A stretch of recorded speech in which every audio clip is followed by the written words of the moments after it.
Welcome everyone back to the X Factor Sports Talk. We are back for your weekly podcast.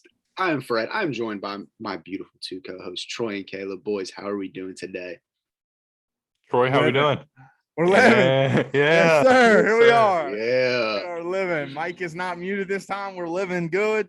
Caleb, are you doing great, man? Doing good.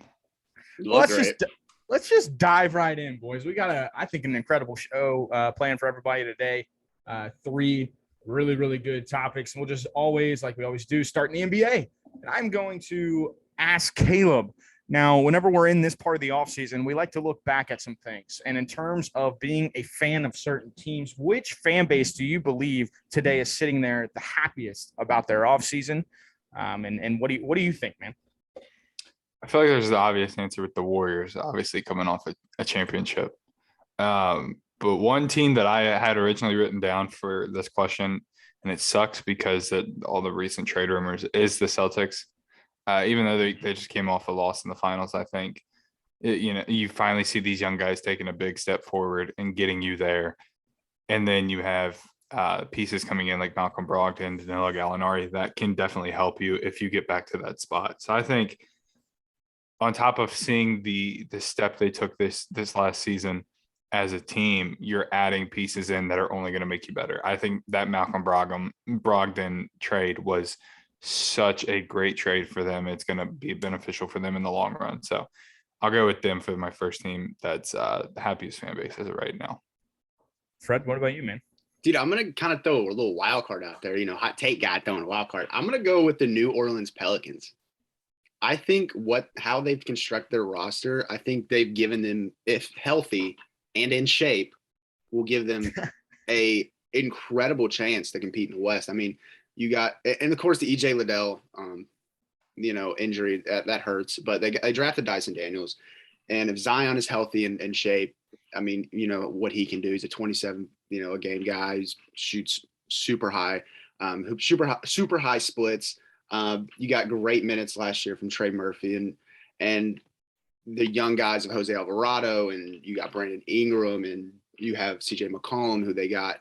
Like, I just think this team is on a trajectory to really compete in the West, and I think their fan base should be ecstatic to what they have. Again, barring injury, this team should be really good. And they showed it last year they can compete, and they didn't even have, their best player. So I don't think it's a hot take. I've got the Pelicans written down as well. Oh, really? Well, that surprises me. None of their really offseason moves really stuck out to me. It's not like they went out of their way. Right. I don't think it was more of like an offseason, like what they did in the offseason. It's more of what they've done the last couple of years to build the team up to go and because they ended last year on an exciting note, like taking the Suns as far as they did. And it's like you got Zion coming back, which everybody's obviously very, very big on. Yeah. So it's like I just think it was more or less like, well, we pushed the Suns to what was it, 6 or 7 games? We pushed them, and we don't have Zion coming back. And now that they got Zion coming back, they're I feel like that fan base has got to be very, very confident. Yeah, and they have CJ McCollum, who looked really, I think, comfortable in that system. So, and what Willie Green, I think, is going to be a great coach in the league. So, yeah, they're just a fun team to watch, and I think they got even better. So, the young guys they're super young, and then another year under their belt is just going to do them wonders. Yeah, if Zion could keep, playing as if he is a top 25 NBA player, which a lot of people believe he is, and he's getting paid like one. So, if he can continue to improve, hone in on his skills, and keep doing what he's doing, I can see it. I'm just a little surprised how the Pelicans getting a ton of love. Does anybody have any other team for the? I have the Grizzlies written down. Because I think they're a young team and their fan base is really getting behind them. I mean, Ja's the guy down there in Memphis. I just think like they're getting a lot of buzz on Twitter with the Warrior beef.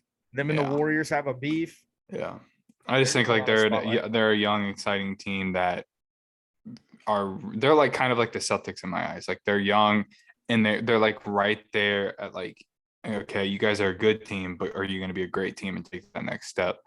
And I mean, Ja's exciting to watch, period.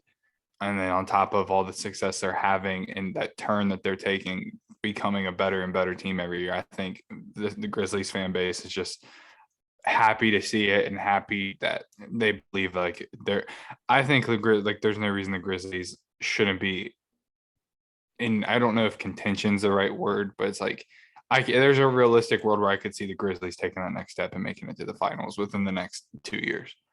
So, Fred, the do you have Grizzlies are the any last other? team I had. Yeah, Team? I actually have a team close to us, the Cleveland Cavaliers. Super young and exciting team. I think crushed the draft with getting Ochai Agbaji at 14. I thought that was a huge steal. You got likes of Jared Allen, Darius Garland. They still don't know what they're gonna do with Colin Sexton, but I think this team's young. They're fun to watch. Evan Mobley looks like a star. So I think for me, that was a team that, again, another young and up and coming team that fan base is really going to get behind. So I'm super excited to see what the Cavs can do. Yeah, I think the Cavs also have like you said, with the Colin Sexton stuff, they have a lot of different ways they can go. Like they're not even what they have set in stone is really, really solid with Mobley, Kevin Love, Darius Garland, Laurie Markkinen, Jared Allen, Karis LeVert. Like they're a deep team, A, and B, they have a lot of different legs to the operation that they can go in. Like, do they sign and trade Colin Sexton? Are they able to work out a deal with him that makes sense for both? And then he comes off the bench and provides that spark off the bench. It is an exciting time for Cleveland. That post LeBron era is scary, was scary for them. But I think they've come out really, really solid. One team that I'm surprised that nobody mentioned that, I believe both of you have shown a lot of love to them this offseason is the Detroit Pistons. Like, just the way that they drafted, like their young guys coming together with Ivy, Kate Cunningham and Duran and just all the young guys that they've stocked up. And just my biggest thing with a bad team is show me your direction. And we were kind of talking before we aired. Next week we'll have the trade deadline special with the MLB, but like the Reds have a direction now. Like they're selling all their good players and they have a direction. If you're going to be bad, at least have a direction. And the Pistons are showing that they have a direction. They're going all in on these young talent. They're going with their dynamic guards, with their lob catching, defensive, athletic big. Like they really have that direction for Detroit fans to get behind and celebrate and be like, okay, we have something to watch now. And so I think just their fan base as a whole, off their, mediocre years to their terrible years, at least now, if they are mediocre, at least they can get behind the vision and get behind what's coming. So I think that I was surprised that the Pistons didn't get a little bit of love there. Yeah, I think they're going to be a lot of fun to watch. Like one of those teams you just kind of look for on the NBA Game Pass just because they're so young. Like you don't know what to expect. Yeah, I'm excited. They're a team I'm looking forward to breaking down more on our free agency video coming up. There's some things they did where I'm like, okay, why? But I mean, they have a nice young core. So, I mean, it's not a bad answer at all. Yeah. So we obviously will get into that free agency whenever we hit the free agent video. Can't wait for that. But now, we just covered the happiest, but now there's the other side, the unhappiest. And I think this one can get pretty juicy whenever you really start digging and diving into certain teams. Fred, I'll start with you. Who do you believe right now is the unhappiest fan base with their offseason? New York Knicks. I mean, Jalen Brunson, like if you're a Knicks fan, you need an X factor on your team. And I do not think Jalen Brunson's that. What is that? The only, solid move they made was getting a decent guard to pair with Julius Randle and RJ Barrett. Like it wasn't flashy. It's now what the city of New York needed. This team, after really being disappointing last year, after coming off a really good year, the year prior, and to come out with that and that really be their only prominent move. I just think Knicks fans are pissed off and they need something to get behind. And I just don't think Jalen Brunson's that guy. Is Jalen Brunson a solid basketball player? Absolutely. Let's not disrespect my man Jalen Brunson. He is an X factor. That dude is an X factor. Okay, like he's not a number one and he shouldn't be a number two. They need a number one. Yeah, but he's an X factor, bro. Like, I mean, he won the Mavs several games last year. That's fine, but is he taking you to the chip? No, I agree with you, but I'm saying just don't be disrespecting my man. He's an X factor. If he went to any other team, I would agree with you. I just don't think I think it's a poor fit in New York. That's fine. I think that with the Knicks though, their one like weakness every year has been their point guard position. Like they've been searching for their point guard. So like going out of their way, maybe a little bit of an overpay for Jalen Brunson, but at least now they know they have a point guard that is a true floor general and really does a good job. at doing his job. So I think from that perspective, it's like, okay, but again, you did overpay for him because he's not going to move the needle per se for you. But that is probably a team that I'm not surprised that we are like they didn't crush the draft. Like they moved their lottery pick for 3 future picks. It's like, why aren't you using that to help you now? Like I thought they you drafted guys were Keels trying. in second. Like it's just like they don't have a team or even around Jalen Brunson. I think outside of RJ Barrett that can and Julius Randle. What Julius Randle we're gonna get? I don't know how him and Quickly play together either. Because I mean they're too both small guards that not very good defensively. I mean Jalen Brunson's not bad, but he's so short. Yeah, Quickly's short and thin. I mean he can defend at a decent level, but at some point he's going to guard a guy who's just physically outmatching him, and he can. I love Quickly. He's one of my favorite UK guys, but probably off the bench. Hopefully has a nice bench role. But New York, I just don't think is a position to maybe even hope. Their goal probably right now, or realistic outlook, is probably playing game. I mean, if we're being honest. Which would be an upgrade based off of this year. They were 11th in the East last year. So, the Knicks. I mean, but the Knicks are always salty, so I guess probably an easy answer. But all right, Caleb, your turn, brother. I feel like there's 2 obvious answers. So I'll say one, and Troy, I'll actually let you do all the talking. And it's the Los Angeles Lakers. Dude, I was about to say, they're my second. So Troy, as a Lakers fan, why don't you explain why the fan base seems to be just miserable? Okay, so the fan base as a whole. Now, if you look on Twitter, obviously you're going to get a really depressed side of the Lakers. Wait, Troy's a Lakers fan? I know, I could tell. But no, seriously, like I think it's just the fact that number 0 is on our team, and number 0 being Russell Westbrook. I got an alert on my phone that 1 year ago today, it was like 2 days ago, the Lakers acquired Russell Westbrook. And I could just remember sitting there and I was like, I said, he's one of my least favorite NBA basketball players. I don't like watching him. But then I started talking it into myself. I was like, okay, I'm going to be open-minded. He's an all-star. He is what he is. He's Russell Westbrook, big star. Like, okay, this is good. He's going to take the pressure off LeBron. No, it was terrible.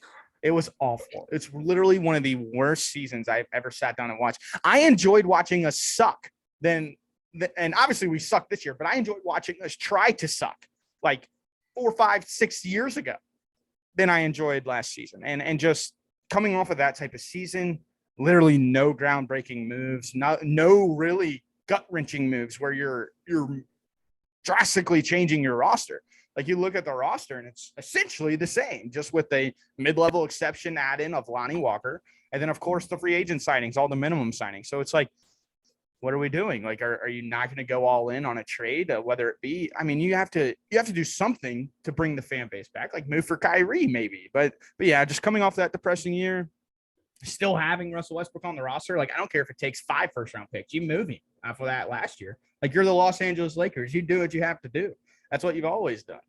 But I get them being a little bit more strategic. But at the same time, it's like, year 20 of LeBron, you're not making any moves. Are we mailing in the season? That's what a lot of people are thinking. So it's just a weird time for Laker land right now. You don't really know. Anthony Davis, of course, people hate on him being day-to-day Davis. Just all the depression around LeBron's 20th season, Anthony Davis hurt all the time. Russell Westbrook stinks.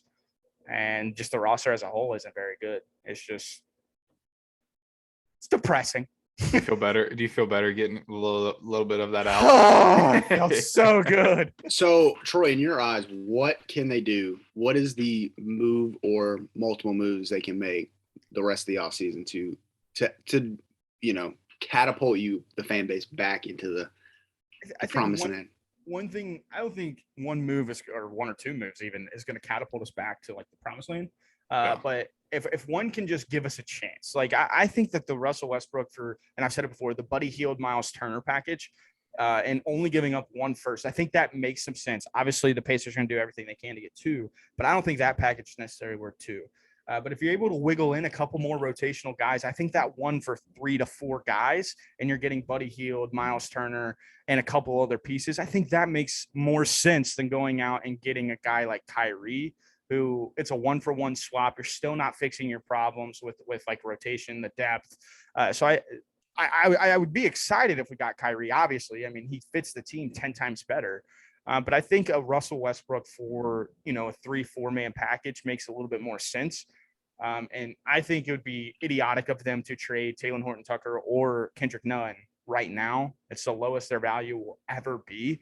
So it's like, why in the world would you rush to move those two young guys that could be something for you? They could really help us this year. If, again, Russell Westbrook's not on the roster, because if he's on the roster, it completely takes away Taylor's everything. Like, because Taylor's an on-ball guy. Like, it literally takes the ball out of his hands. And he's not an off-ball guy. So I don't know. The moves are weird because obviously your biggest piece to move is Russell Westbrook. And then outside of that, it's like, who in the world are you going to even try to move? Because the only other two really is Taylor, Kendrick. You can try to move Wenyen Gabriel, Stanley Johnson. Like, you're really starting to pick your teeth if you're trying to move other guys. So they're in a weird spot, man. They gutted their team for Westbrook, and it crashed and burned pretty quickly. I'm excited to see what your all's bench unit looks like. We should have a little bit of a fun young, I hope Cole Swider get some run. He should 100%. Dude, don't even get me started about my guy Cole Swider, baby. Hey, I know Come that's your on, guy. man. Come Summer on. League standout, baby. Come on. I'm trying to get oh boy, what's his name? The big from Virginia, Huff. No, J Huff. I'm trying to get him some run. Little Exhibit 10 contract. Either way, let's move on. Any other teams that you guys have? Let's just quit talking about the Lakers. I feel like there's another obvious team with the Nets. I was about to say Brooklyn, yeah. Yeah, it's a disaster there. It's a dumpster fire. They seem to have lost all respect for Steve Nash. KD apparently wants out. Kyrie wants to stay. They don't want Kyrie to stay. You still got the whole Ben Simmons stuff. It's a dumpster fire. One thing with Brooklyn, if they can somehow get Jaylen Brown and pair Jaylen Brown with Ben Simmons, that's intriguing. That would be really, really intriguing. Just throwing it out there. I'd be like, ooh, that's interesting. Because I think Ben Simmons, he is what he is, but he's not terrible by any imagination. But I know how you feel about him. Fred, do you want to kind of elaborate on that little? Dude, listen, if you don't want to play basketball, just don't. Just quit the league. I don't care what you do, but don't lie. If you're injured, you're injured. That's fine, but don't lie. Anyway, I gotcha. You guys got any other teams? Well, y'all think Miami's fan base would be happy with what they did? Like, I feel like they didn't take a step forward, maybe took a step back. I mean, what'd they even do? Like, I feel like Miami. They lost PJ. Yeah. I don't know if they're necessarily unhappy. It's kind of like Jimmy Butler got dreads. That's cool. It's interesting. That's like, I feel like they needed something because, I mean, if you look at the Heat, I mean, yeah, they were the 1 seed last year, but like, are they better than Boston? Probably not. Are they better than Milwaukee? Probably not. Are they better than Philadelphia? You know. They're not. So James Harden looks locked in. Good for Philly. Yeah, and it's I don't know what we're gonna see. Are they better than the Hawks? Like, I don't know. Yeah, I feel like they needed to do something and they just didn't do it. Like, they should make. Are they gonna go get Don? I don't know. Do they have the pieces to go get Donovan Mitchell? They have to be a hero. That's also a question. I think they could. I mean, Heat fans are interesting because it's like they're kind of like Laker fans, but like not as like quick to like jump off a hill. Dude, they live in Miami. What do they have to worry about? Yeah. So, I mean, I don't know if it's necessarily unhappy, more or less like, okay, what are we doing?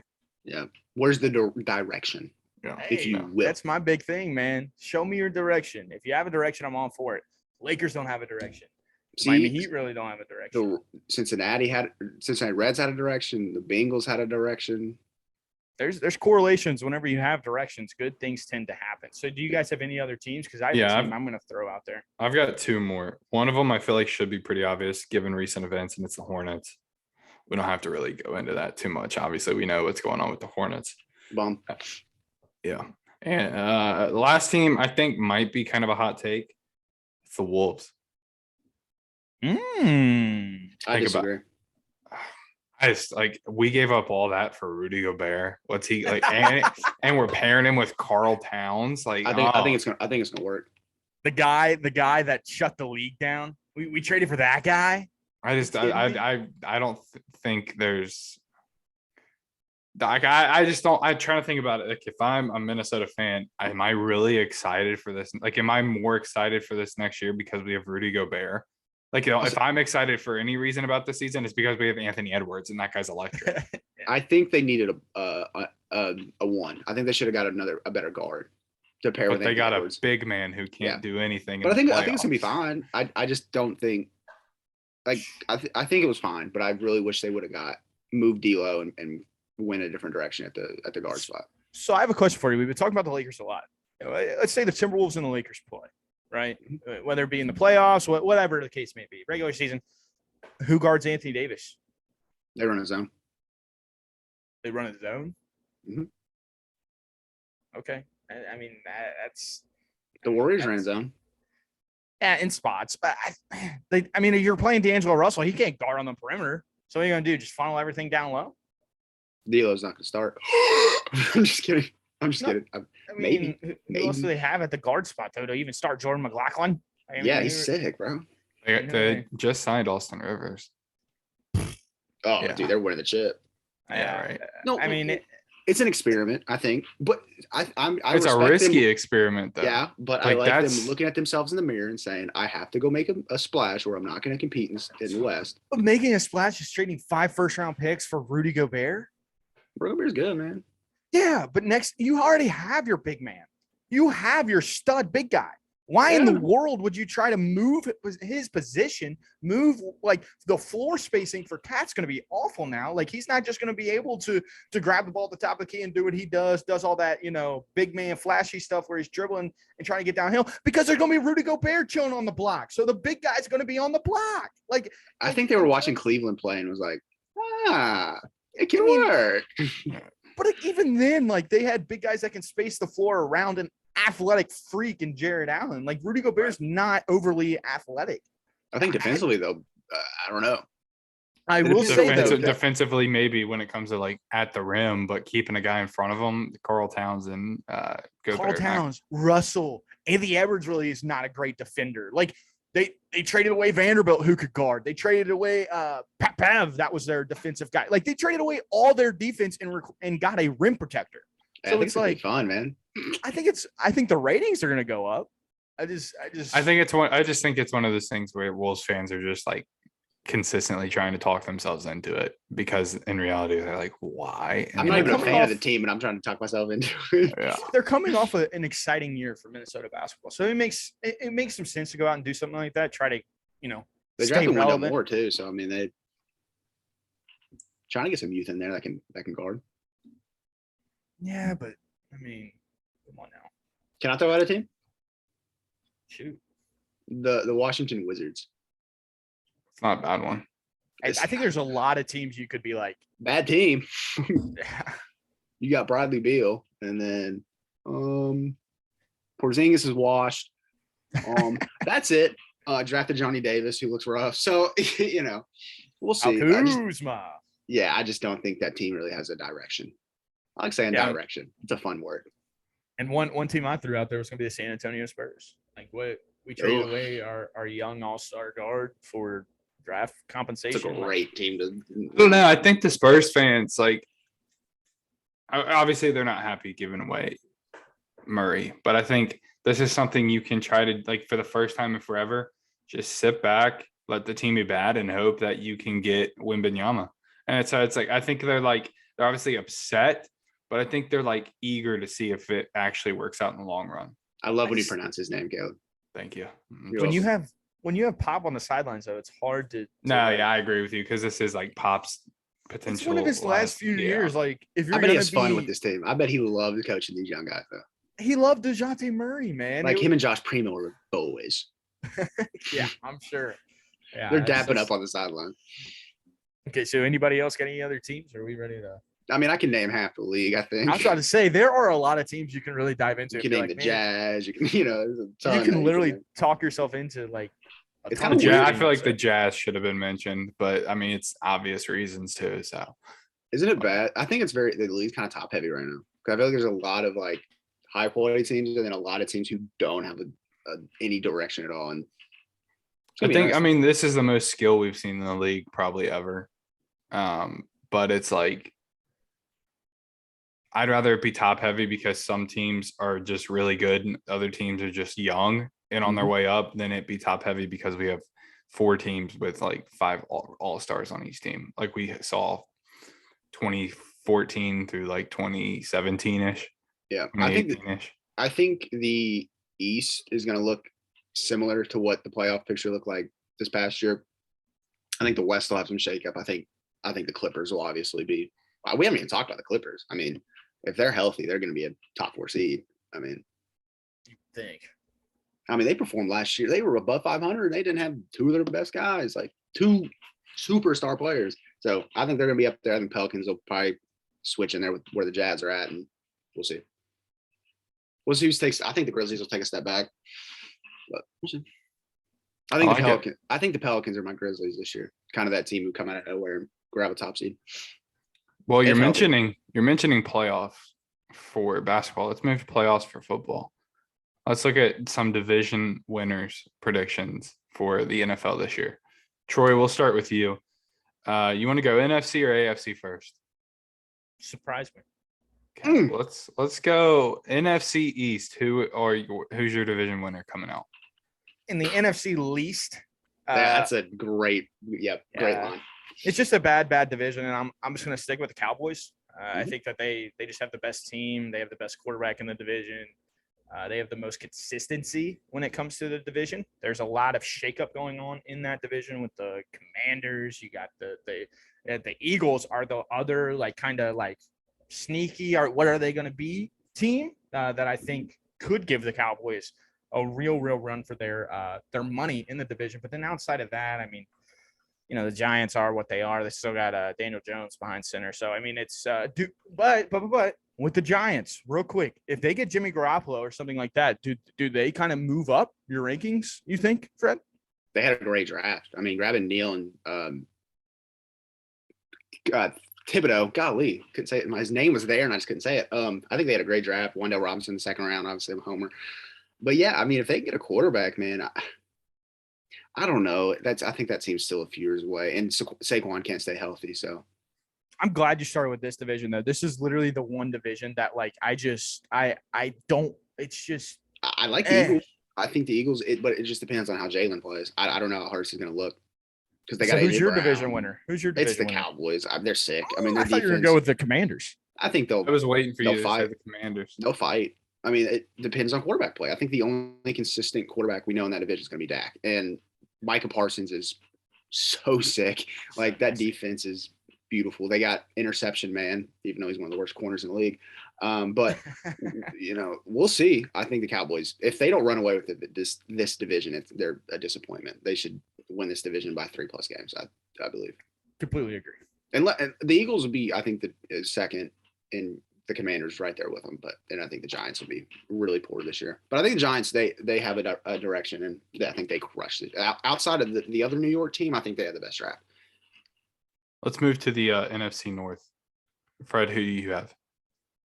This one's intriguing because I think the Packers got worse, and I'm gonna go with the Minnesota Vikings.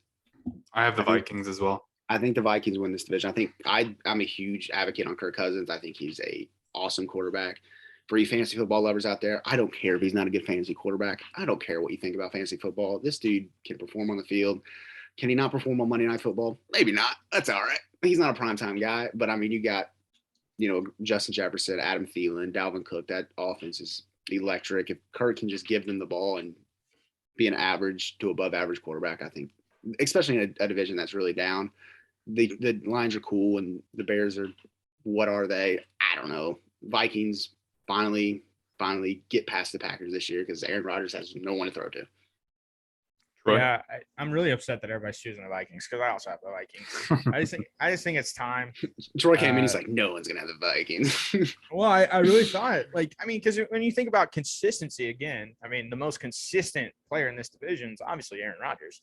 So it's like, obviously that team, but losing Devontae Adams and just that offense is just so weird because it's not like they really made a huge move to get they never do anybody really back to kind of soften that blow. It's not like they went out. I'm not saying to go get like Tyreek Hill, but just a guy, maybe like a Juju, just a guy that like the Chiefs kind of lost Tyreek Hill, got Juju, got Marquez Valdez-Scantling from the Packers. So it's like maybe, or just bring back Marquez and because he's a nice wide receiver. But I just love the hire of Kevin O'Connell for the Vikings. Like Kevin O'Connell is one of those coaches that's literally going to open up this dynamic offense. Yeah. Justin Jefferson, Adam Thielen, who is aging, but then Irv Smith Jr., I think is a guy that kind of gets swept under the radar. He's a tight end. If you're a fantasy football player, maybe check for him in later rounds. Like he is literally just a speedster out of that tight end spot that can really, really make some noise. Injury concerns have kind of, hurt his career thus far.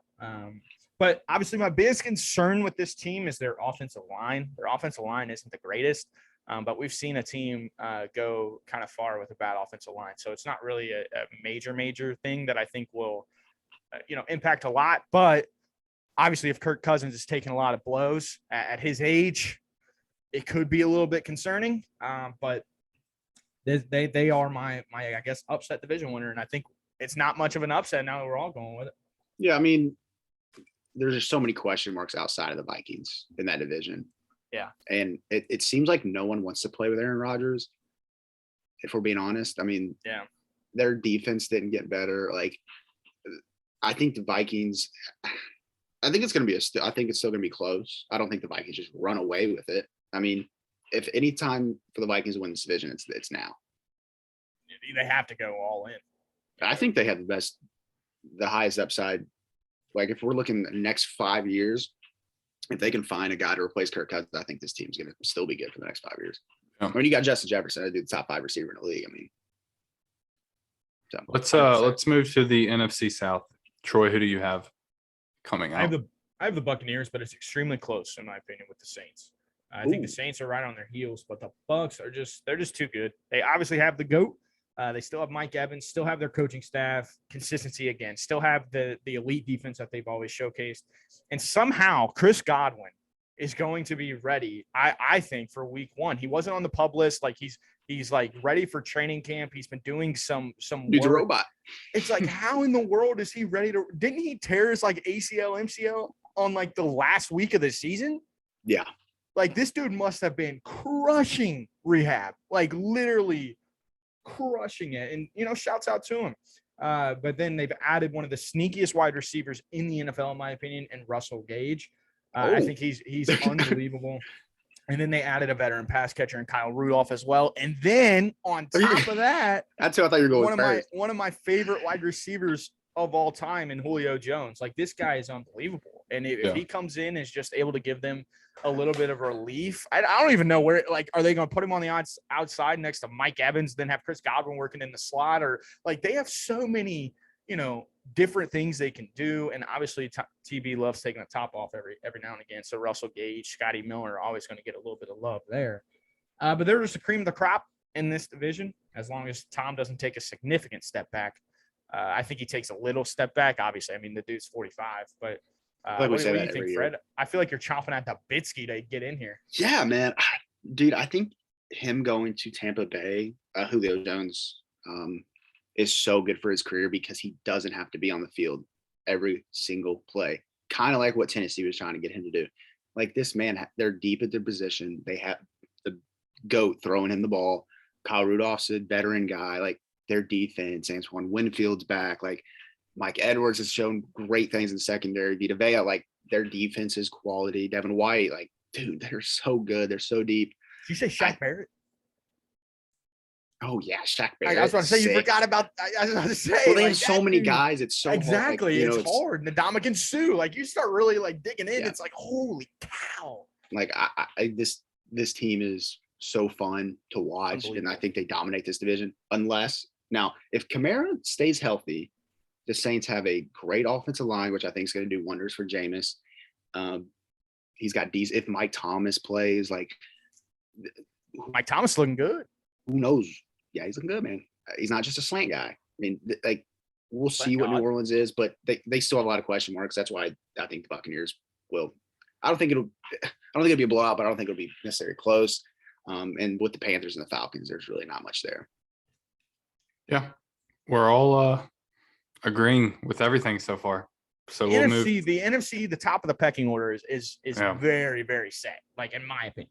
God, the NFC's weak, man. Just kind of going through those three divisions. It's like Panthers, Falcons, ooh, Packers, Lions, Bears, ooh, Giants, Eagles, Commanders, ooh. Like, I feel like just obvious choices here, but next. So we'll do the final division in the NFC, and that's the NFC West. I've got the Rams. I don't think that's really a surprise. Yeah, I mean, this division went from being one of the best divisions in football to being a two-man race, you know? And I don't even think that two-man race is going to be necessarily close. I mean, I think the Cardinals start out slow. I mean, you don't have D-Hop there. Like, and the Rams are just complete. I mean, they went out and got Vaughn. They have the best player in football in Aaron Donald on their team. Like, Cooper Kupp coming off a historic year. Dude's a stud. Like, this team, they went and got Allen Robinson, which I think no one is talking about, which blows my mind because Allen Robinson's one of the most underrated guys in the league. Now he's got Matthew Stafford throwing him the football. I think this team dominates this division. 49ers got worse. Seahawks got worse. Rams all the way. I think it's them and the Buccaneers coming out of the NFC. Yeah, I put the Rams. Obviously, respect the champs. They're just incredible. So good. They got better. They're gonna have to figure out the loss of Von Miller, but they added Bobby Wagner. Like, I mean, dude is an absolute stud. Oh, they lost Vaughn. I'm sorry. Yeah, I said they got him. Sorry. You're good. You're good. Vaughn went to the Bills. But yeah, Bobby freaking Wagner is on this team now. Like, are you kidding? One of the most sure tacklers in the NFL's almost history. Like, best Mike linebacker in the last 10 years. Yeah, like he's just unbelievable. And they signed him to a great deal for the team. They draft extremely well across their defense, just continue to pile up their talent around their stars. And again, you've already highlighted it, Allen Robinson, one of my favorite wide receivers in the NFL. I've harped on that guy for years. Get that man a quarterback. And guess what? He's got himself a quarterback. He's going to be an X factor for this team. Him and Cooper Kupp as a 1-2 punch is just, I mean, like, the pressure just got off Allen Robinson. That dude can just go be a number 2 and live his life. And again, another year with Matt Stafford in the system. Like, last year was his first year with the Rams. I think people forget that. Like, obviously, the Super Bowl win kind of, helps that cause. But I mean, now year 2 with McVay, with this offense, and another year for Van Jefferson to get better. I just think that this offense is just, I mean, the offense, the defense, this team, the coaching staff, obviously they keep losing coaches, which can be a little bit of a concern. But I mean, when you got Sean McVay at the helm, you're going to be all right. So are you excited for who do you think gets that number 3 spot for their receiving core? Do you think it's going to be Tutu Atwell? No, I think it's Van. Do you think it's Van? Yeah, I think Tutu can sneak in there, bro. I like Sean McVay's a weirdo too. And they still have Tyler Higbee, bro. Like, Matt Stafford's licking his chops. Yeah, and they have a good offensive line. Like, dude, this team. So I'm literally like just scrolling through the roster, and I'm just like, salivate over the roster. I forgot how good he was. Like, Sean Robinson, like on their defensive line, and like, oh, dude, this team is so good. Man, good for them. We'll move out of the NFC and head towards the AFC. We'll start with the AFC East. Troy, where are you going? The Buffalo Bills. They're the odds-on favorite in my eyes. You said the AFC East, right? Yeah. Yeah, odds-on favorite right now to win the Super Bowl, oddly enough. Could easily be the best team in the NFL if it wasn't for Patrick Mahomes and the Chiefs' incredible 20-second drive. I mean, they're literally playing for an AFC championship last year. My biggest question with them is how do they handle the hype, which is a lot of questions for a couple AFC teams that I'm going to ask. But, now they're the odds-on favorite. They don't really have the element of surprise. They add Von Miller, who just comes off a ring. But I think the biggest addition to this team and to this offense is James Cook, a running back. Dalvin Cook's brother comes in from Georgia. Literally a guy they drafted in the second round. Doesn't have to run the ball. Yes, doesn't have to run the ball 15 plus times because he's not going to either way. They don't need a running back to do that. But he'll run the ball 8 times. He'll receive 8 best passes catching running back out of the class. Like, without a doubt, like, he can literally do it all and still be super productive for this team. I love him. I think he's going to do great. But yeah, I'm interested, Fred. What are your thoughts? Obviously, I think you're going to have the Bills winning. Maybe you're throwing a curveball. I definitely do, man. I love their offense. I think James Crowder's a good pickup for them too. Von Miller, Basham, Ed Oliver, Carl Lawson, Gregory Rousseau. That's just their defensive line. You got Poyer. Like, this defense is Micah Hyde. Like, they lost Levi Wallace, but I don't know where a hole is in this team. They have Josh Allen, who's a franchise guy. Like, it's going to be a beautiful, beautiful year for them. They're in a division where it's not a crazy battle. I mean, you got Miami, who made some offseason moves, like, and New England's always going to be good. And the Jets are an up and coming, a young team, but they're not ready at all yet. So I think they just absolutely dominate this division. And I think, do I think they'll win the Super Bowl? I don't know, but they have a good shot at it. Josh Allen's sick, though. I mean, that is, he's gross.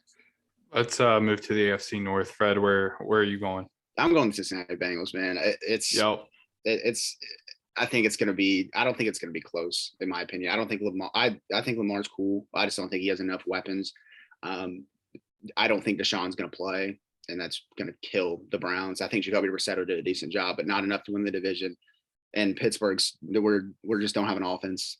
We have too many question marks at quarterback, and we have a good defense, but outside of TJ Watt, where are we looking? I mean, Minka had a down year last year.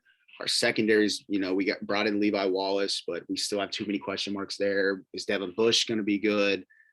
I don't know. And, I love Cam Sutton in the secondary, and I think he'll be our best corner. But there's too many question marks for Pittsburgh. And, of course, I love my Steelers, but I can't be a homer all the time. I got to be professional here. So Bengals are just so sick, man. Joe Burrow's a franchise guy, top 5 quarterback, in my opinion, in the league. You got Jamar Chase, which is ridiculous. Joe Mixon, who's a top 5 runner. You got Jamar Chase, who I think is already a top 5 receiver. So, I mean, their offensive line got better. Their defense got better. I love Logan Wilson, what he does at the Mike spot. Like, you got Jesse Bates, a top 5 safety. I mean, this team, Zach Day's a great coach. They're a good team. As crazy as this turnaround has been for them, I mean, a team who was down in the dumps, they draft Joe Burrow, and it's like just to start them. I think they're, in my opinion, hot take, best team in the AFC. I think they come out as the number 1 overall seed, get a bye, and they maybe make a run to the Super Bowl. So, Troy, are you proud of me for talking good about your Bengals? Aren't you proud of me for being a professional? I don't know if y'all can read this shirt, but it says King in the North. And I don't know if you can see it. That's Joe Shiesty sitting on the throne. The AFC North, it runs through Cincinnati. Hold on. How am I not getting praise right now for what I just said? Hey, thank you so much for seeing the light. I wanted you to do a little bit of a pushback. I wanted you to pick the Ravens. I was chomping at the Why would I pick the Ravens? For you to pick. I just wanted to have Troy, I know football. I know a good this. Football team, man. I like the Bengals. Well, hold on. let me. Whoa, hey, clip it. No, don't clip that. Going on TikTok. Send that to Lisa. My mom would be pissed. They're the most complete team. And I harped on every time we would talk about the Bengals last year. I didn't even talk about their offense.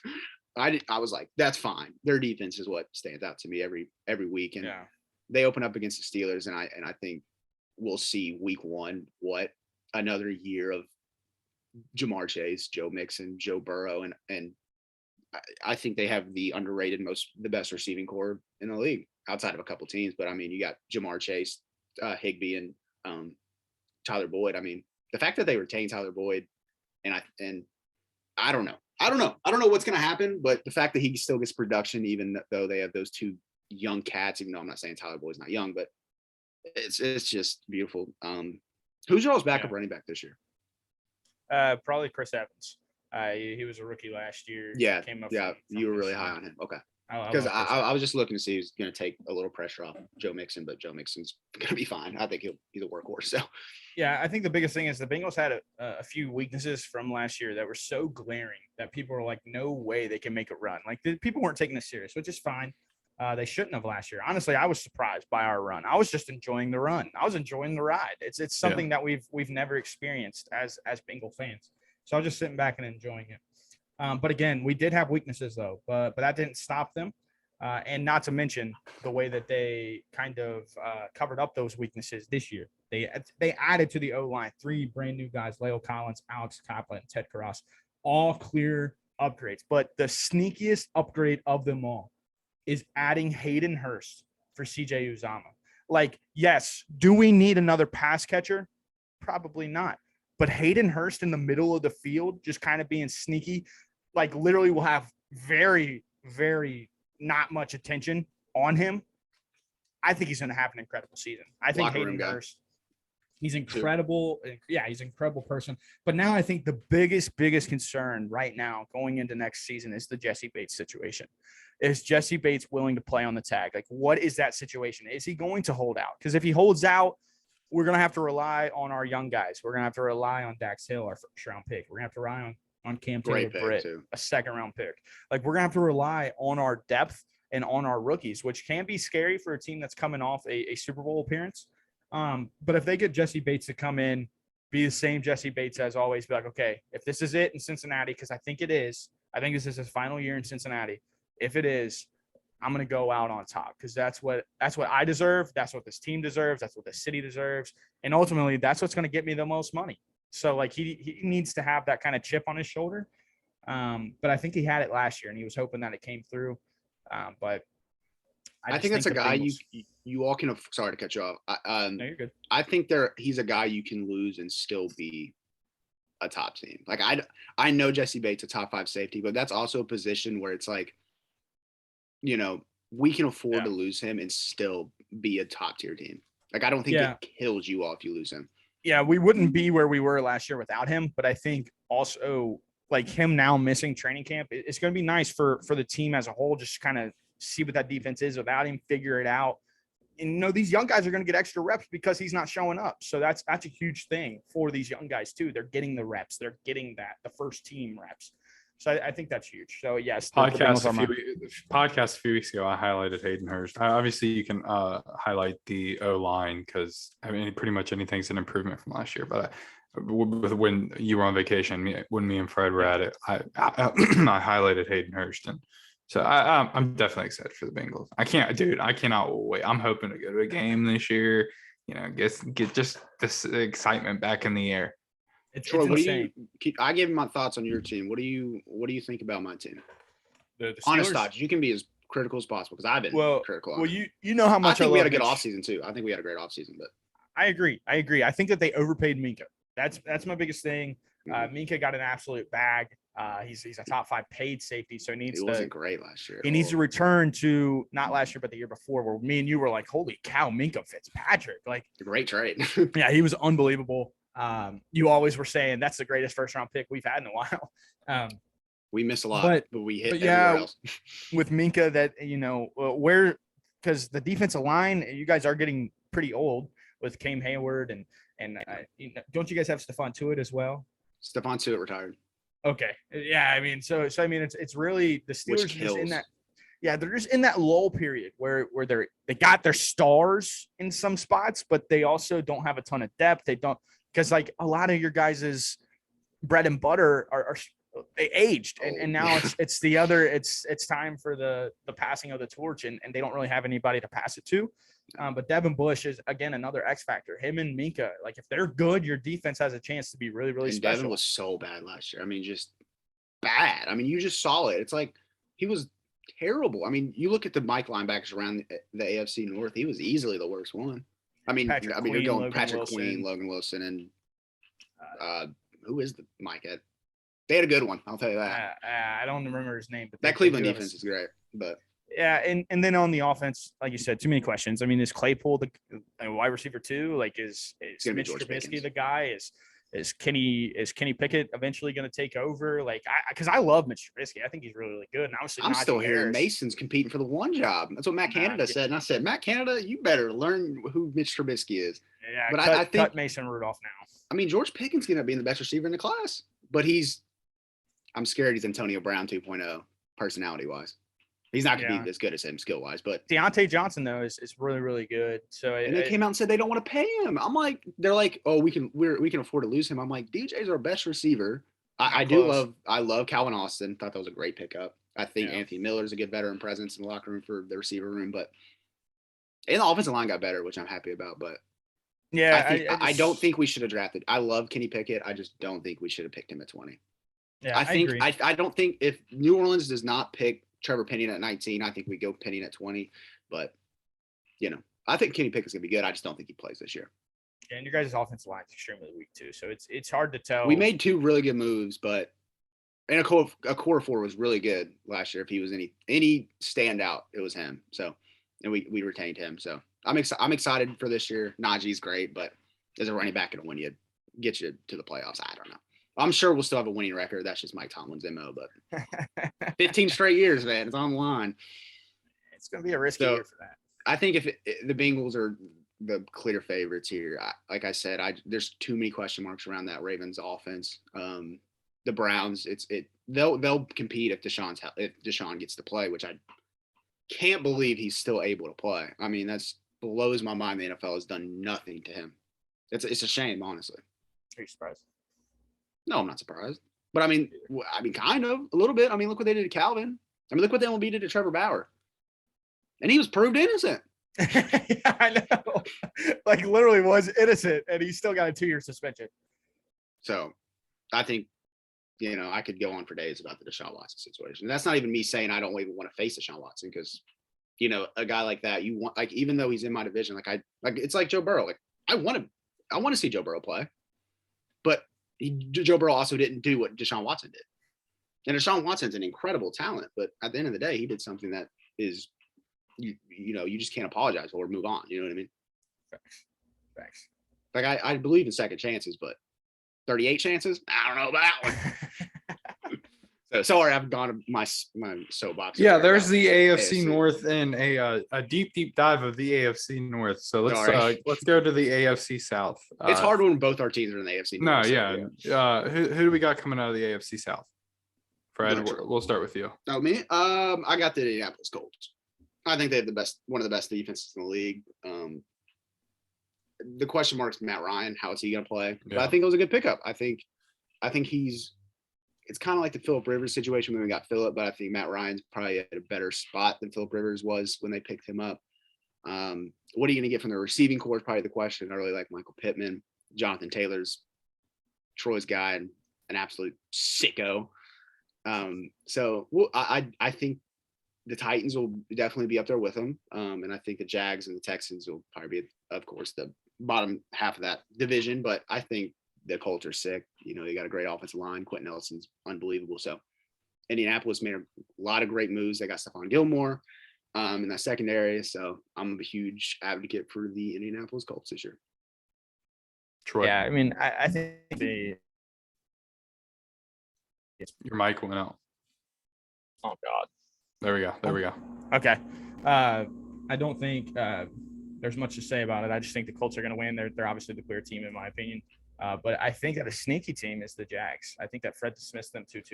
Well, they have the best Josh Allen in the league. I get it. I get what you're saying. They got a talented young defense. They have Trevor Lawrence at the helm. They got obviously a really, really dynamic running back coming back into the fray with Travis Etienne.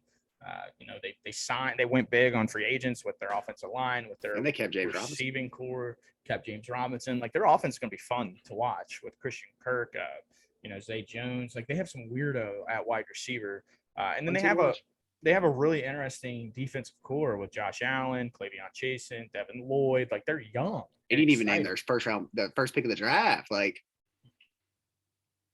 that team's gonna be weird. I think. Who do you think starts there? You think Cleveon gets a start?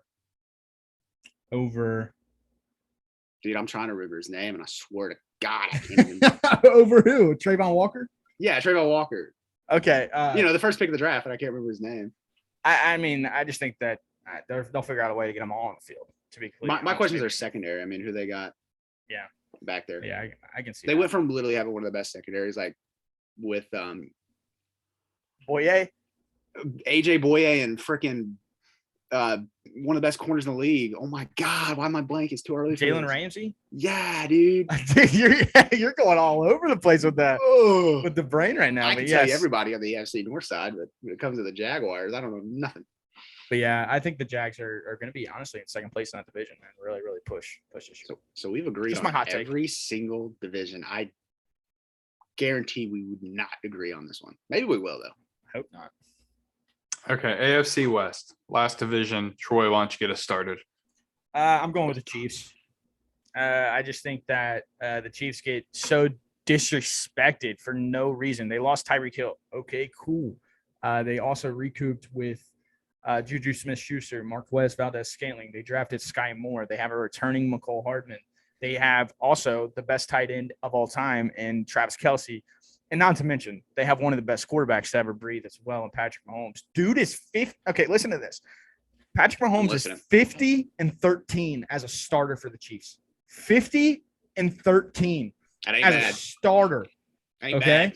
He's made runs year after year to AFC Championship games, Super Bowls, a Super Bowl champion. I think that people are overblowing Tyreek Hill leaving or them trading him. I think it made so much sense for them.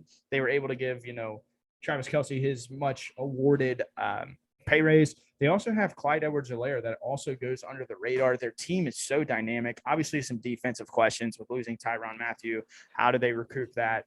But I think as a whole, when you have Patrick Mahomes at the helm, I'm going to give you respect, especially whenever you're showing me that you're 50-13 as a starter. Not everything's going to go right all 63 games of your career. So obviously you're doing something right. So what are your thoughts? Fred, you said we weren't going to agree, so you're swerving here. Where are you going? Yeah, we're not going to agree on this one. We went, we almost had a perfect, 8 for 8. Yeah. I think this division is the biggest toss-up. I think any 4 of these teams, I think it's the best division of football. You got Russell, Derek, Patrick, and Justin Herbert. That's an incredible. Then you got guys like Devontae Adams with the Raiders. But my pick, I'm going with Bolt Up, man. I'm going to LA Chargers to take this division. I think they have the best pass rushing duo in the league, Khalil Mack and Joey Bosa. They got J.C. Jackson, one of the best corners in the league. Not to mention Justin Herbert, Keenan Allen, Mike Williams looked incredible last year. Austin Eckler, they have a decent O-line, good young fun coach. This team is going to be a lot of fun to watch. I think Justin Herbert is going to make a push for MVP and take that another. I don't know if he's going to be close to what Joe Burrow was last year, but I think he's going to take a kind of a similar step up, from this is probably his third year, third or fourth year. Third feels Third? right. Third. Third. So, that defense, they've signed Sebastian Joseph Day. This team, I really like this team a lot. Again, I think any of these 4 teams can make a push. Even the Raiders, who probably, the weakest team out of all of these, but even, Russell Wilson going there, he has a great receiving core with Denver. And what the Chiefs are going to be. I think if anybody's the odds favorite, it's going to be the Chiefs. But I just think a dark horse, not even a dark horse, but a team I think is going to make that push to the LA Chargers. Because I think Justin Herbert's absolutely sick. I love Justin Herbert. Yeah, how I feel about that offense with Austin Eckler, Keenan Allen, Mike. They were literally my fantasy football team last year outside of Justin Herbert. Yeah, I had Eckler, Allen, Mike Williams. I had them all, and they added Gerald Everett too. Yeah. Do you think Khalil Mack's going to be good for them? Do you think he's going to be productive? Oh yeah. And Joey Bosa. But injury concerns for both of them. So I think that is because they don't really have a good interior pass rush or a good interior in general. Yeah. You get into their linebacking courts. It is what it is. Their secondary is obviously strong with J.C. Jackson and Asante. They got Kyle Van Noy. I know he's old, but they don't have good safeties either. Derwin James is cool, but they just get into some. He's just hurt all the time. Exactly. They have some injury concerns, and I just think the Chiefs are going to be the guys. But I love the Chargers. You know how I feel. Yeah, I just want to throw in a kind of a weird team there. So that's all the divisions. Well, so all of us agreed all the way through, and then Fred had to ruin it. We got I ruin everything. Cowboys in the NFC East, Vikings in the NFC North, Bucks in the NFC South, Rams in the NFC West. Going to the AFC, we've got the AFC East, the Bills, AFC North, Bengals, AFC South, the Colts. And then me and Troy agree on the Chiefs coming out of the West in the AFC. Fred takes the Chargers. Yep. So there's our NFL division winners. Shouts out. We'll transition here. Big pay-per-view last night. Yeah. Fred, it was. Troy, you watched it live. Why don't you tell us, break it down for us, and we'll get into it. WWE Summerslam. So we'll start with the kickoff match, and what was, I believe, such a great way to kick off the show.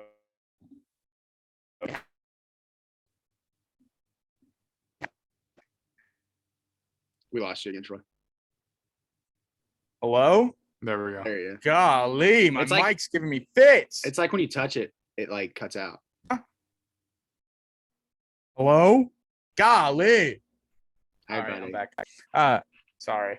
Anyway, so they kicked off the SummerSlam pay-per-view in a great way. Bianca Belair, Becky Lynch. I mean, those two women are just unbelievable. They did a great match. And the way the match ended, man, they did a little turnbuckle spot off the top rope. They were going to have Becky Lynch was going for her signature move. Bianca Belair does she grabbed her, did a flip, landed. It was unbelievable. And then obviously she hit her with her finishing move. And then of course the 1, 2, 3. Then they had a little moment in the ring. It looks like we got a little face turn here for Becky Lynch. She shakes Bianca's hand. They have a little moment. She rolls out of the ring. But then Bayley, who has been hurt, hasn't been in front of a live crowd in over 900 days. Her and Sasha. I know it's been so long. Oh, yeah. Hasn't been in front of a live audience in 900 days. She carried the Thunderdome area for the women with Sasha Banks, obviously during COVID. But yes, and then she walks down, kind of starts talking trash to Bianca, and then Dakota Kai's music hits. Dakota Kai, for those that don't know, she got released by WWE during the Vince McMahon era, was a huge part of the locker room. A lot of women were really, really upset. There was a lot of buzz about her. Really, really solid piece in NXT for years. Oh, yeah, with Triple H really at the helm for NXT. And then there were some creative issues. Vince didn't really want to use her. She wasn't being used properly. So they released her. And then, of course, Io Shirai as well, now known as Io Sky. She's just a girl as well, was really, really utilized in the NXT era, was unbelievable at NXT, was an NXT champion. Triple H loved her. And again, just didn't get a main roster call-up when in the Vince McMahon era. And there was a lot of concerns with her contract because it was expiring. And a lot of people were like, no way WWE lets another dynamic woman walk. So then obviously Triple H gave them both a contract, the main roster spot, and working with Bayley for both of those women is going to be unbelievable because Bayley's mic skills is just second to none. She's incredible. But anyway, so those three women walk into the ring, Bianca standing alone in the ring, and then Becky Lynch slides in and they have a little standoff. It was an incredible way to kick off the pay-per-view. Two returners and just, obviously Io Sky, her resurgence onto the main roster. It was dope. Triple H tweeting, and it's only the beginning, was so cool. I'm so excited for this Triple H era. But that was just a great way. Fred, you said you watched Raw or SmackDown a few nights ago, and you were big on Montez Ford. Bianca Belair is this dude's wife, and she's just as fantastic. Oh, really? She's unbelievable. She's literally one of the best women I've ever watched when it comes to the ring. Phenomenal athlete. Dude, for someone who hasn't watched wrestling in a while and just happened to turn it on Monday Night Raw for just an hour, I don't know, I just was drawn to it, and the athletes and the storylines and new face I've never even seen before, and also get to see Roman Reigns and Seth Rollins and Dolph Ziggler. It was just cool to see a splash of young these dudes are athletes. These men and women are athletes, man. And seeing a high level action like that, it's incredible. I didn't see any clunky moves. It was just smooth and just again high athleticism, and it was really cool to watch. I really like the Ritter. Watch this match. Riddle. Riddle. I don't know why he's saying Ritter. Desmond Ritter. We'll get into him a little bit later. Yeah, he's cool. He had a little spot in SummerSlam. Yeah, it's cool to see this young talent, but also the same faces I've seen since I was a kid. So. Yeah, if you have Peacock Premium, watch this match. It's the kickoff match. You don't have to slide your little ticker far to get to it. It's literally a phenomenal match. These two women are just at the top of their game, both in their primes, both the best that WWE really has to offer, and literally was incredible. The reversals, their ring presence together. It was just great. It was a great match. I was really, really thrilled. And my girlfriend, she gets into WWE a little bit. She watched it with me. She was like, that match was she was like a little kid watching the match. It was just we were both sitting there holy cow, these women are putting it all on the line. I was like, this felt like women matter. With the with the stable. I've never really seen a women's stable like that where it looked imposing. It looked like they were going to go out there and kick the champion's tail. And you don't really see that in the women's division where there's like threatening stables and things of that nature. So I thought it was really, really fun. A new fresh curveball that Triple H has thrown. And I love it. I'm all in. Cannot wait for Monday Night Raw. See the output of this. So yeah, that's just something fun to kick off the show. And then something you texted in our group chat was Logan Paul is electric, and Dude, Logan so Paul cool. picked up a win over The Miz. And this match started how you would think. The Miz was kind of playing games with Logan, kind of showing that he's the veteran, kind of treating him like, you don't belong in this ring with me. Like you're just a rookie. Like you don't deserve to be in the ring with a 2-time Grand Slam champion and all that The Miz is former main eventer, former champion, all those former accolades. But Logan Paul, man, he's going to be a star. He is really, really. I don't like. He's got the look and the energy to do. He's got the fans, man. He's going to put so many more eyeballs on the WWE. And I'm a Logan Paul fan. I think Logan Paul's like cool. I think he's changed his life since his incident. I think he's done a great job. So and I think he's one of those guys that WWE was smart to go get. Like I said, he's got a ton of fans, and he's super charismatic, and he's got. I think though he's going to be an unbelievable heel whenever they make that switch. Everybody hates him. Like he's going to be such an easy guy for people just to hate, and that's what makes a great heel. But yeah, he had an insane spot. What's wild is he doesn't want to be a heel. Like he's come out and said he wants to be a face, which is, dude, I would have so much more fun as a heel. Like, you can literally say whatever you want, do whatever you want, treat people however you want. Like, and again, just kind of harping on his spot, like for a rookie to come off the top turnbuckle, hit a frog splash on the announce table.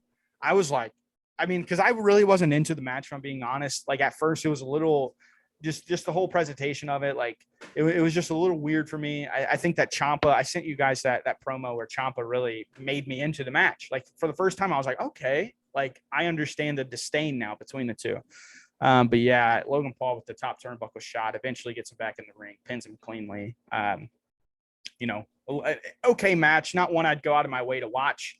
But for the moment that Logan Paul had and the charisma he showed, it was cool. And he'll only get better too. I mean, this is what his second match, like third, whatever it may be. It's his first match in like 5 months too. So and I think what he's done already in that like short amount of time, like I think it's incredible. And like I saw it was like he did like a backflip like off the ring. Like he's gonna have mic skills. Like I think it's a smart signing, and I'm excited to see what his career looks like.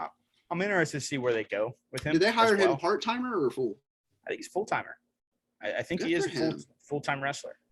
I think they should do this more, like add these like influencers and these guys with high-profile names and like see what they can do. Especially an athlete like him. He's not little either. Like he's like probably 6'3", 6'4", like, and he can move, and he's obviously a talented athlete. So I'm excited. Yeah. I'm excited to see where he goes.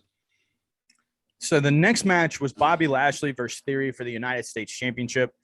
And Bobby Lashley, in my opinion, dominated the match from the word go. I thought it was really, really interesting. Theory had a couple spots, but you never thought Theory ever had a chance. Because Bobby Lashley's a star. I mean, that dude, he's jacked out of his mind. I was about to say, that dude's a unit. He is literally just like insane and dominated Theory. I mean, it literally took him like, whenever he got him in that hurt lock, he tapped in a second. Like it wasn't even like he stood in the middle of the ring for a while and we got to enjoy it. It literally was like a quick tap. Lashley retained. Really not much to talk about with this match. But it was what it was, in my opinion. Another match I wasn't really into, because I'm kind of tired of the Theory stuff. I think this was just. I think that's exactly why it wasn't a good match to get in, or an easy match to get into, because I think everybody expected Lashley to walk away with the title, and it's like Theory's a Vince McMahon guy, so I mean Triple H is kind of still having to work with what he's got at this point, having to figure out what to do with him. But I think fans are getting tired of his push already too. So. Yeah, and he still has the briefcase. So I think getting him out of the United States Championship picture was a must do, because you just have to move on with that title with Bobby Lashley now to try to find who can he face moving forward. But Yeah, I mean, Theory started the match and beat him up, though. I mean, he destroyed him with the briefcase right before the match. But then after that, it was like Bobby Lashley was just destroying him from that moment on. So it was, not a great match. Wouldn't go out of my way to watch it. But especially coming off that, the way they started the show, it was like, holy cow. And then to have kind of back-to-back matches where it's kind of just like, okay, they are what they are. But then the next match probably was even worse than the two I just talked about. Rey Mysterio and Dominic Mysterio beat the Judgment Day. The Judgment Day was a stable with Edge. Then they beat up Edge. He was out of action for a while, but then he heroically returned at SummerSlam, speared everybody. I think everybody could see that coming. Yeah, all the little montage, and of course you had Fightful kind of ruining the surprise of everything. They were they were like, Edge is returning. Like, I mean, it wasn't really a kept secret. It wasn't that much of a surprise for the crowd. They knew it was happening. And then whenever he returned, like I said, speared everybody, and then he set up I think it was Finn for the 619. Rey hit the 619. And Rey got the clean finish there. But they have to do something with Dominic and the Judgment Day. I mean, Dominic is terrible in the ring. He had so many little botch spots. He needs to go to NXT for a little bit, get him out of Rey's shadow. But then what are they going to do with Rey? So, I mean, they're kind of in a lull spot with both of these teams. And I think them getting a SummerSlam spot, it was more of a shout out to Rey being his 20th year in WWE. I think they just gave him a huge pay-per-view spot. But what are they doing with those? It's so weird because it's like Rey Mysterio brings in all that, like, I mean, obviously, like, people our age now grew up watching him and you loved him, but it's like even still, kids love Rey Mysterio. Yeah. Like from the beginning, from like the early 90s. And so it's like I feel like you have to keep him around until he is willing to step away. And he obviously doesn't want to yet, but it's like putting him with Dominic is like, it's cool because it's like that's his son, but like it's not to watch. It's not like, it doesn't make me love Rey Mysterio even more that his kid's with him and he's carrying his kid. Like, his kid brings him down, in my opinion. Like, Dominic is so hard to watch. Like, yeah, he's gotten better, but also it's like you're working with a Hall of Famer. Like, tell you who they could bring around more Rey Mysterio is his daughter, because she is good looking. Good looking. Fred, let me put you on. But the Judgment Day. Listen, if the wives are watching. But the Judgment Day as a whole, man, they went from like being a stable that I was really, really excited about with Edge. Like, I thought that was really, really interesting. And now they went to Finn Balor, Damian Priest, and Rhea Ripley. So it's kind of like a joke now. Like, they don't even seem imposing. It's all three really solid performers. It's still not really worked out. Yeah, I think it's just the booking of it. It has been really, really inconsistent. But yeah, moving on, the electric Pat McAfee comes out and faces off against Happy Corbin.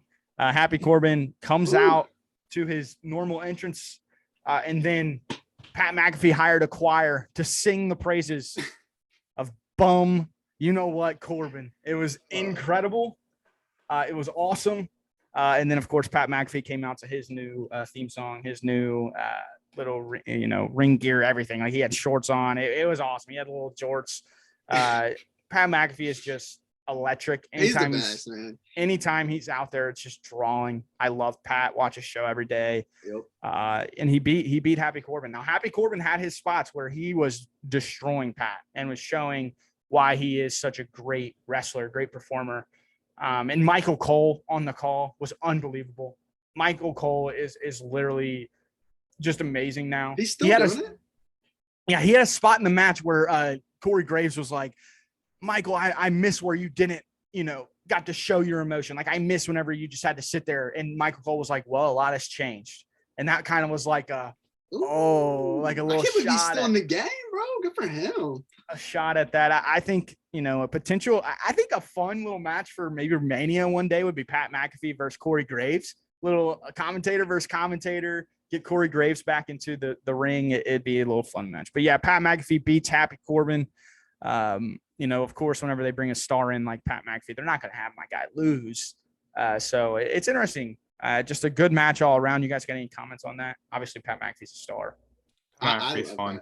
I love Pat McAfee, and I love that they're like, even with like guys like Logan Paul and like Pat McAfee. Like, I think incorporating, like infusing them into the WWE is like super smart and great for the brand. There's just something about Corbin I'm not real high on. Really? But yeah, I don't know. I mean, I've not seen a ton of his work, but it's like every time I see nothing like stands out. I'm just kind of like, okay, whatever. Pat McAfee's an athlete, man. The next match for me was a little off. The Usos defeated the Street Profits. I was so excited for this match because Money in the Bank was a banger. Like, it was unbelievable. The match was high. The pace was really high. The ring work was incredible. The high flying spots. They didn't really have high flying spots. The match never felt like the Street Profits could ever win. Like, at Money in the Bank, I thought the Street Profits were going to win. Like, I was like, holy cow, this is when, they're going to break up the bloodline. But in this match, the crowd was kind of lull about it. They weren't really into it. It's like the fourth time we've seen this match. So we kind of all had an idea that no way the Street Profits win this one. The Usos they're great. They're historically great. They're great now. They're great, in-ring competitors. They're great on the mic. They're just great performers. But the tag division's at a weird spot. They don't really have a lot of, competitors. I think that'll change. That's going to change. My favorite division. I love McMahon. Vince McMahon's never really been known to care about tag teams, but now that he's out, Triple H is in. I think that's what, especially because it's like you've got like FTR, like a match that just happened, FTR versus the Briscoes. That was the drawing point of a pay-per-view, and it was a phenomenal match. And so it's like tag team wrestling can draw, and I mean, AEW's got a big tag team division. I don't know how good it necessarily is, but I mean, it's one of those things where I think Triple H is going to have to realize, like, look, we've never focused on tag team wrestling. We don't necessarily have to focus on it, but we got to get it. We got to get it built back up. So yeah, I expect that to change. It allows your roster to be deeper. Yeah. And so I think that's a huge point that Triple H is really going to be hitting on. But yeah, this match was kind of just like a little, like I said, just it off the Money in the Bank match. If you haven't seen that, go watch it. Again, just one of those matches. Unbelievable. Like, just great ring work, great high flying spots. It just didn't do it for me. They also had a special guest referee that made no sense. He played no impact ever in the match. And it's weird because on Friday night, Jey Uso super kicked him, like unintentionally, but still super kicked the special guest referee. That never became like a disdain part. And like you would think. When I saw that, I thought he was going to play favoritism for the Street Profits. That would give me a reason to think, okay, Street Profits maybe walk out with like a ring, like a ref thing. Like, that's how they pull the titles off of them and keep them in the bloodline without Roman being super mad at them. But I don't know. What are they like? Who's even good enough to dethrone the Usos? What are they going to do with the Usos? Like, who is their next opponent? But like you said, Triple H will obviously have a plan, and I'm really hopeful in his plan. But the whole Jeff Jarrett as ref is weird too. Like, it made no sense. It literally made no sense. He's like billed from Nashville. So I guess it's like, hey, come check out Jeff Jarrett again. But it's like, who is really going to care enough to be like, oh, hey, it's Jeff Jarrett. I love that guy. Yeah. It was weird. But then after this match, Riddle, who was not set to be on the show, he was actually pulled from the show, him and Seth Rollins match, which I was really excited for. He like jumped out of the crowd, ran into the ring, grabbed the mic, pretty much called out Seth Rollins. He said he's not medically cleared to compete, but he still wants to kick some tail. So then Seth Rollins' music hits. He comes out. They have a little brawl, and then they're separated by WWE officials. So really not much. Right, yeah, but Rollins did walk away out on top of that little brawl, hit him with a curb stomp. But yeah, it was just one of those things. I guess it had to happen. They needed Seth Rollins to go out there, one of the biggest stars in WWE, so they had to have at least a moment for him. So they were pushing the fact that like Michael Cole was like really driving home the fact that could have seriously injured Matt Riddle. So I don't know if Riddle. So I don't know if they're gonna have him step away until Randy Orton comes back, and then they have the Arcade Bros ready to rock and roll. So, and then next match in the final match was the main event of the evening. Roman Reigns. You skipped Liv Morgan, Ronda Rousey. Oh yeah, that's a terrible match. Liv Morgan defeats Ronda Rousey. I love Liv Morgan. Love everything. Me too. Love everything she does. Outside the ring, in the ring. She was great on the Pat McAfee show, had a great interview with Pat. But I mean, Ronda dominated the champion. Literally from the word go, Ronda just looked more imposing. But then, I mean, multiple arm bars. And Liv was like extremely hurt. She was in the corner, like crying. They had an athletic trainer check on her. And she was like, no, do not call the match. Then they got her up, and then Ronda hit her with another arm bar. But then like Liv like rolled her over, her shoulders went down, the ref was counting. And at 2, you see Liv start tapping. Ref doesn't see it, so he calls the 3. Liv Morgan retains, but it was a little double finish there. So obviously they're setting up a rematch. But Ronda then gets mad, puts the ref in an arm bar, then, keeps destroying Liv Morgan. Maybe a heel turn, maybe not. Maybe she was just frustrated. Who knows? Probably a heel turn. I hope to God it is, because she's just terrible. I don't like Ronda Rousey. I think that she's like her ring work is so sloppy. She's just her mic skills are absolutely terrible. She needs to buy into being a heel, because it's like the fans don't like her because of the stuff she said about them. Like she basically was like, I can't remember word for word, but she was like, I hate the fans, they suck, like in a real interview. So it's like they need to buy into that and just let her just be. They suck because you're bad. Like you're not good. You don't give them a reason to enjoy your presence out there. It's just like Lacey Evans. Like she can be such a good heel, but like I don't know. Just Ronda Rousey. I just can't get behind it. And they're making Liv look incompetent as a champion. And I hate that, because Liv deserves this moment. Liv deserves this run. And I think she should cleanly beat Ronda in like a way that is very, very like impactful. Like, okay, this is our champ. Like she's for real. But nonetheless. And then now let's transition to the main event. Sorry, I skipped over that. That match. You could have missed that and just been like, if you ran to the bathroom, got a snack, walked back in, the match would have been over. And you'd have been like, what in the world? Like, I thought this was a world title match. Like, you're the co-main event of the evening, and you're going to stinking be 3 minutes long with that type of finish. It was stupid. But whatever. Roman and Brock, though, delivered. I was not very, very excited for this match, just because the WrestleMania one kind of under-delivered for me. But this one, Brock comes out in a stinking tractor. Really, really diving into the Cowboy Brock. You see Roman and Paul Heyman like, what in the world? As the match went on, just 2 physical brutes. Brock Lesnar had a spot. They were on the outside. A table was broke, and half of the table, like not even half, like a quarter of the table was stood up against something. He just speared Roman through it, and it looked painful. Like Roman, like his back got cut up. He started bleeding, and Roman was just like really, really selling it. Didn't get up to like 9. It was 6 spot. And you can just see Brock keep getting frustrated, and then they both just hit him with their best shot. And then Theory comes out. Theory comes out with the briefcase, starts beating up Roman with it. But then Brock Lesnar picks him up, F5s him on the briefcase. The Usos obviously came out. They got a handful of F5s from Brock. Brock was throwing them around. And then Brock F5s Paul Heyman through the announcing table. Was absolutely sick. So like Paul Heyman did not move the rest of the match. Like literally laid face down on the canvas until the match was over. But then obviously Roman starts taking complete control of the match with all the distractions going on, spears him a couple times, hits him with both belts. Still Brock continued to get up. So then he hit him again with a belt, and then Roman and the Usos just start piling the announce table. And not to mention the most insane spot of the match. I don't even know if it was a spot, but Brock Lesnar just rams the ring with a tractor, picks it up about 30 feet in the air. Roman falls out of the ring. It was sick. I was like, holy cow, that was really, really creative. Did not expect the tractor to be used, because the first original spot with the tractor was really, really lame. Like Brock put him in the little, I don't even know what to call it. The scoop. And the just scoop, dumped him out. Thing and then dumped him into the ring. It was like a 5-foot drop, if that. So, it really wasn't that impressive, but picking up the ring was dope. The carnage all alongside the ring was incredible. Michael Cole again destroyed the call of the match, just screaming about somebody get out here and help these guys. Like, this is sickening. Like, what am I watching? I feel disgusted watching this match. It was awesome.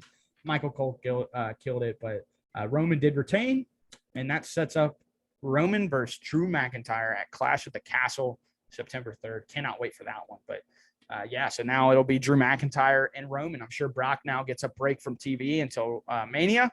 But we will see where they go there. Any thoughts on the main event? Roman retaining? You have to spice it up because these two have fought so much.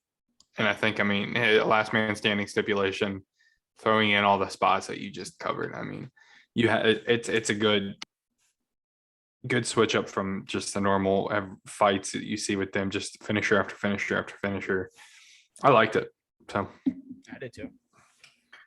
Yeah, I'm interested to watch the McIntyre Roman fight. I think McIntyre gonna win.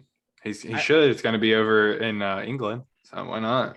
He's never won a major title in front of fans. It would be a beautiful spot. Now, obviously, will there be a stipulation? What type? Like, what are they gonna do? Because if Drew beats him cleanly, that must mean that Roman's gonna be removed from television for a while.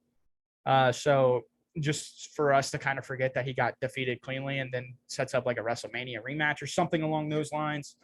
Because Roman's obviously a part-time wrestler now, so it is what it is. But Drew McIntyre's full-time guy, it would make a ton of sense. But who knows? Who knows what they'll do? But yeah, I would rate this pay-per-view probably a 7 out of 10. Just again, the opening and the main event were incredible, and then the rest of the card was kind of it is what it is.